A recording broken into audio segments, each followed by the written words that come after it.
Bana mbote tozongeli deuxième partie. Il y a sujet nabiso qui tu aimeras le Seigneur ton Dieu de toute ta pensée. La puissance de la pensée. La pensée est une puissance. Ce que tu penses, c'est qu'avec Dieu, c'est ce qui va arriver. Yozo kanisa elongo na nzambe. Nana lingina tanga na université, pe na lingina silisa na zo diplôme na université. Oui. Oyo kanisi na makanisi na yo elongo na nzambe eko salama. Yo lobiete ngai na lingi na koma na moyen na za na mosolo ngai na lingi na bala ngai na lingi na sala na kati na pensée na yo zo bongisa ozo kanisa ngo yo mokote mais cette pensée avec l'Éternel parce que la Bible que tu aimeras le Seigneur de Dieu de toute ta pensée yo zo kanisa yango yeba ite eko salama puisque je dis bien que la pensée est une puissance. Avec Dieu, votre pensée est une puissance. Quand cette pensée est selon Dieu, une pensée honorable, une pensée digne de louange, une pensée qui mérite l'approbation. Nzambe akosala. Yangwana na lobela ki na première partie, mais deuxième partie na lingoloba la pensée dans les combats. Bandeko eza na pense makamu combat mosusu eza kaka combat ya pensée et comme jamais combat physique. Tu ne peux pas combattre physiquement, tu dois combattre avec ta pensée. Par exemple, oza mwasi ya libala bokilo na yo alingaka yo te, mama ya mobali alingaka yo te, mobali alingi mama na ye mingi yo po lingi mobali na yo kasi bokilo wana alingaka yo te kutu azana mwasi moko quelque part azwa po mwana na ye abala ye yo alingi yo te wana eza combat okosala dans la pensée tina moko te bimila mama bokilo okende koswayisa yo mama oza motema mabe oza ndoki olingaka ngai te boye na boye ozwila mwana na yo mwasi mosusu papa okolonga te mwana na ye alingi mama na ye mama wana abokola mwana na ye avanda na libumu na ye 9 mois ata oke koswana ekosimba te. Tu dois respecter ta belle-mère. Il faut tosa ye combat wana eza combat ya pensée. Tu vas penser avec l'Éternel de toute ta pensée. Il faut ozoa une puissance de la pensée. Orbate, ah Seigneur, bokilo alingi ngai te, nako sala nini, oko bondela, oza ko adorer Nzambe, oza ko kumisa Nzambe dans ta pensée. Seigneur, Nzambe a ko agir. Un autre combat de la pensée, PDG na bino na musala, yo za travailleur, bongo PDG na yo alingaka yo te.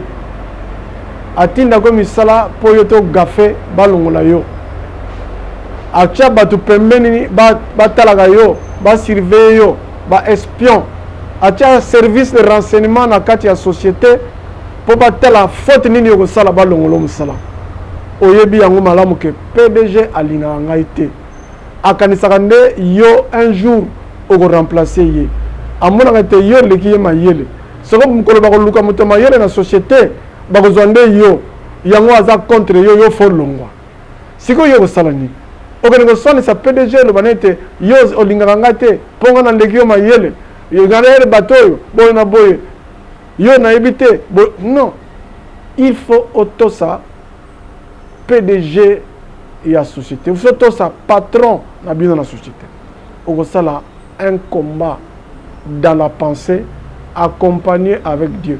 C'est-à-dire une pensée, prier dans la pensée, adorer l'Éternel dans ta pensée, te confier à l'Éternel dans ta pensée. Ozo lo baete, yo moko zo bondela, PDG azamuta munene, akolongana musala. Mais yo na kati ya pensée no bi Seigneur, yo okotika ngai te. Celui qui est en moi est plus grand que celui qui est dans le monde. Olobite recommande ton sort à l'Éternel. Seigneur, je recommande mon sort à toi. PDG plan na yeno sakosala egosimba ngaite. Ça c'est dans la pensée. Parce que ma bonde na yo elongo na nzambe eza makasi. Okomona mokolo mosusu PDG wana akokoti la na bureau akoti apesi mbote. Comment ça va mon frère? Oh oui, ça va bien. Avanite frère, lakisanga epai yo sambelaka. Lelo dimanche ngana ko sambela epai yo osambelaka. Omona pe oteye abongoli mutema.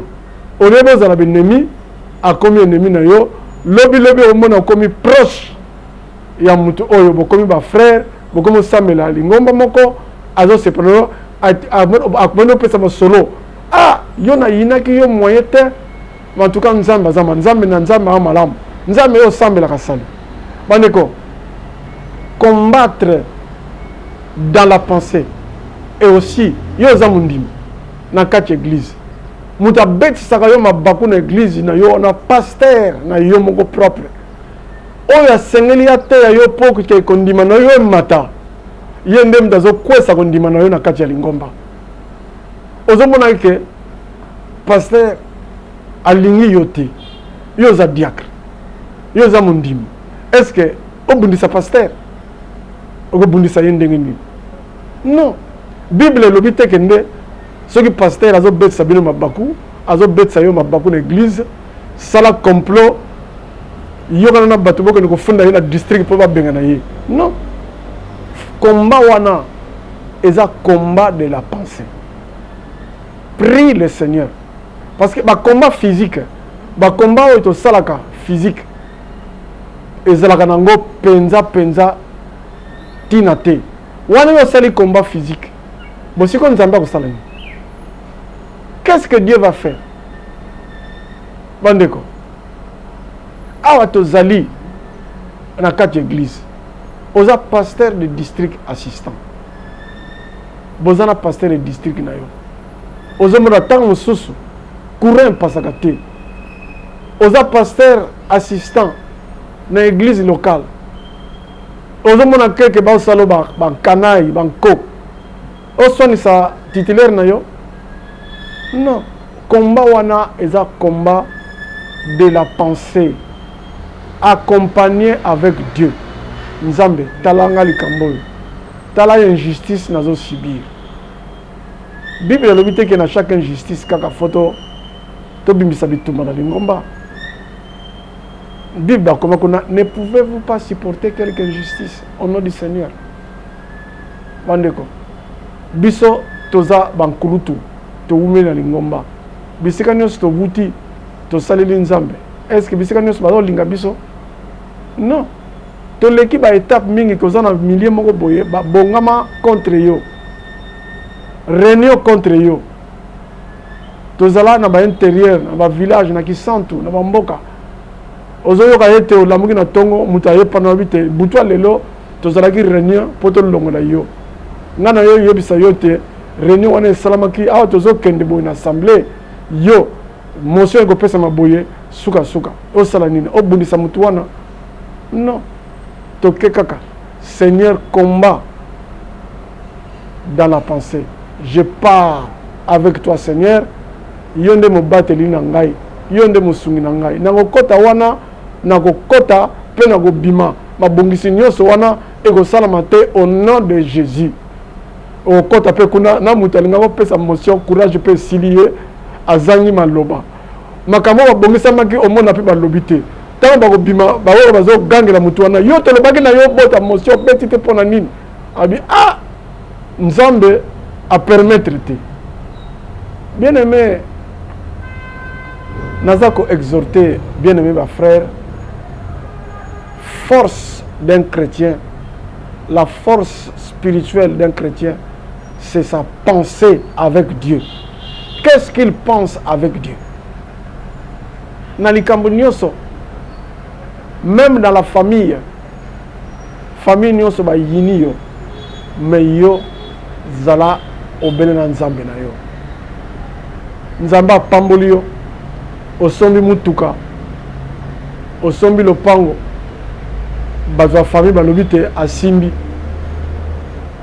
mama tata moko boye mondimi na biso ko sebeko ake na matanga neve akufi akomi kuna avanda bazo gangela ye oh yo bino yo kufaka te kaka ba neve bazo sila yo mbongo na yo wana ya kisi bono batie mutu mal à l'aise mutu wana un jour tokutana ye aye pa na ngai to solola dialogue pastoral na lobi mandeko na ngai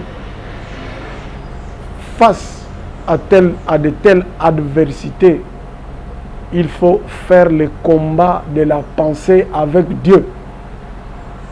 Réfléchir avec Dieu. Prier dans la pensée avec Dieu. Adorer l'Éternel dans ta pensée. Salela nzambe na makanisi na yo. Tu aimeras le Seigneur de toute ta pensée. Salela nzambe na kati ya makanisi na yo. Ko swani sabatu te, ko finga te, ko bunda te.